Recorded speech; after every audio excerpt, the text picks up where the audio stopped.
Hey guys, I'm just doing a quick overview of what I did to my multi-star batteries. I have 6S 16 amp hour multi-star. I already tested the cells. They're going to be full capacity, no dud cells or anything. So what I did was I wrapped the cells in this cotton here, and I wrapped it about 2 or 3 layers deep on all sides. And good thing about this stuff is you wouldn't think it wouldn't stick to itself, but it sticks to itself pretty well. So when you're wrapping it, it kind of just almost acts like Velcro, and so it'll stick to itself when you're wrapping around the pack. So what I did was, I started on the sides and I wrapped it around, and I went down, back, and back again. So it's about 3 layers thick on the sides, and then I did the same thing on the other axis as well. So there's padding in there, and the reason why I put the padding on is just for whatever reason, if I want to take this off, I can slide some scissors in here and cut the cast material off. This stuff will come off with a good pair of snips or scissors or whatever. So just in case I had to take it off, I could do that. Just slide some scissors under one of the seams, and I could snip it off. And also so that when the casting material bonds to it, won't stick to the plastic of the pack, so whenever you're taking it off, it's not bonded, the resin doesn't bond to it. Also, just to give it a little bit of padding and protection inside the cast, I pretty much use the same procedure as you would use to cast a broken arm. You wrap it in the cotton or whatever, and then you take the 3M stuff and you soak it in a tub of water for about 15-20 seconds. I kind of massaged the roll a little bit to make sure it wicked all the way in. Some of the videos say squeeze it, squeeze out the excess water. The thing is, the water actually helps you get more working time. The colder the water is, the more working time that you'll get. The warmer it is, the less working time that you'll get. And so when I wrapped it around this way 2 or 3 times. And the good thing about that material, that almost acts like a webbing. So when you go to make a corner, it kind of molds and stretches over the corner. You still might have to smooth it out a little bit to get it to stick onto itself and make nice, like you see how it folded over the corner. And all you gotta do is rub it smooth. Like after like a minute or so, it'll get tacky to where you can just rub it and smooth it down, and it'll stick to itself. So overall, when I wrap this pack, it's about 3 layers deep in most areas. You do get areas like this where there's only 1 layer, and this layer right here is definitely pliable. There is no real strength whatsoever, but when you start moving up here, that's where the strength comes. The strength comes from the layers. Here's another spot where I didn't get the coverage like I want, so I'm probably going to come back with one more roll and just give it those layers that it needs. But I mean, it's hard. I mean, again, I wouldn't like purposely go out and throw this on the ground, but if I hit it with it's not going to do anything. It has very, very good mechanical strength. It's not good for compression, because when you think of it, that webbing in there, that cotton, it's soft. It's soft material. That was just to give it cushion, and so the casting material won't stick. So there's a little bit of padding, but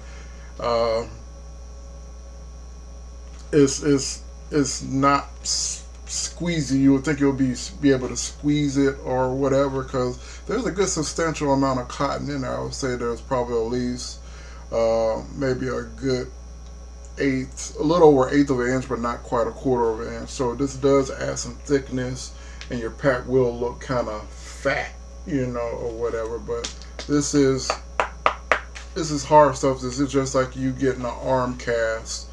And so the reason why I did this is because normally when you put these in a frame bag or whatever, you either setting it in the frame like this, and you know you set two or three, or you may lay them on the side.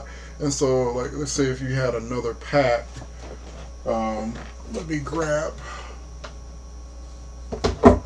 another multi-star. Let's say you have another pack. You don't really want the cell sitting on the edge, or let's say you have one laying like this and then another one kind of in there. You really don't want them sitting on the edge of the cells or anything. And then plus, you know, any bumps or vibrations are pretty much just causing mechanical damage and stress to the outer cells. So I wanted to eliminate that, so I can just throw these in the frame bag and not really have to worry about, you know, the road being too bumpy, or opening the bag up later and noticing that there's a wear spot on a pack, or you know the corner's dented or something like that. So that's the reason why I did this. Now, as far as flame, people are worried about, oh, you know, the fiberglass resin is gonna, you know, cause this pack to catch fire or whatever. I held the cured casting material to a flame. It did catch fire, but it caught fire in the sense that it wicked like a candle, and then it just kind of fizzled out. And then what was left was the fiberglass cloth. The fiberglass cloth didn't burn. So, you know, worst case scenario, you may singe or burn part of the pack, but it's not going to accelerate and just engulf the whole pack or anything like that. Some people are worried about heat. I never had any problem with multi-stars and heat, but I'm staying well within the C rating. And like I said, for the 16 amp multi-stars, you really want to aim for about 60 to 80 amps max, or 3 to 4 C. I've discharged them on my load bank, or not my load bank, but my charger and my load bank. I discharged these multi-stars at 4C, I believe, and they got lukewarm. It wasn't like, oh my god, you know, they're hot, blah blah blah blah blah. No, these packs should only get above lukewarm, and when you ride an e-bike, it's not a constant load. So the average C rating on the pack isn't high. Yeah, you may like, oh, I got a build that does 100 amps or 200 amps. Are you really just sitting there being on the throttle that long to where you could cause a significant heating in the packs? I mean, if you're running 100 amps, you should already be running 2P of these anyway. So, I mean, for the people that are abusing the packs and using them outside of their C rating, you might have a problem, but I use these within their C rating, so I don't have any problems with heat or anything. So, but yeah, this is I mean, I've thought about this for years. I just never pulled the trigger, and I'm trying to throw a bike together. I'm going to Savannah, Georgia for St. Patrick's Day, and that's the time of the year where you must use your bike. And I had all of my packs in one of those toe peak slide lock racks, and bumps and stuff causes the back to fall off or whatever, and plus it makes the bike real heavy and wheelie prone. So I wanted to go back to using a frame bag. So and I know if I use a frame bag, I will have to use a lot of padding. Like I said, I have a lot of post office stuff, so what I would use is like the padded envelopes to pad the bag so the bumps and vibration wouldn't get to the pack. But hell, with the packs being wrapped like this, I don't have to worry about that shit at all. So that's a little bit of info behind on why I did it. I mean, it's really, really good, especially the corners, where the corners are, because you wrap it tight and the resin pretty much stacks up in the corners, so the corners are extremely like hard, you know. Here's a box that I did. I did the same thing. I had 4 multi-stars, and it's I could stand on this box. It's pretty hard stuff. So if you were like trying to make a battery box for your frame or something and you actually have the shape or a mold, you can use this casting material and just wrap it and make sure you have about at least 4 to 5 layers to get the strength that you want. And then to make this, I end up using a Dremel with a reinforced cutoff wheel, and I just cut the top off the box or whatever so I could slide my packs in. But this is a good way of doing fiberglassing or making battery boxes without all the mess. If you want to take it a step further, you can go out and get the two-part resin. And since what would actually happen is the resin, this already has resin in it and it's pretty bonded, but it can be prone to delamination. If you pick at it hard enough, it can delaminate if you really want it to do that or whatever. That's why this layer of tape is right here, because when I cut it, it caused some delamination, and so some of the layers were peeling back. So I just got the tape to keep it together. But what you can do is get the two-part resin, mix it up, and then you can paint this. I mean, you can paint the resin on this, and there's so many holes and stuff in the material to where that resin will soak into it, and that resin will help bond all the layers together. The fiberglass and will give it the strength, and you will have a nice solid battery box in the exact shape that you want. So this is cool material for like $4 roll. If you try to buy the individual rolls, Amazon or somebody might try to charge you about $8 to $10 a roll. But if you just go and buy a 10 count box of the stuff, it's around like $4 a roll, like $4.10 or 20 cents a roll for a pack of 10. And it's something worth pursuing. I'm gonna keep you guys updated on the longevity and what happens to it. But like I said, I did this with packs that were 6 months old.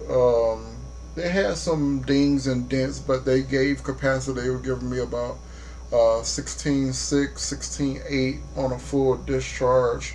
No weak cells or anything. So these were pretty good packs. If I had to do it again, I would wrap it with fiberglass filament tape to keep the compression. I would still put the cotton wrapping on it, and if anything, I might try to wrap it tighter to keep to help with compression or something. But yeah, I feel good about this. I don't see any inherent dangers or anything in the long run. As long as you're running the packs within their ratings, I don't see a problem with heat.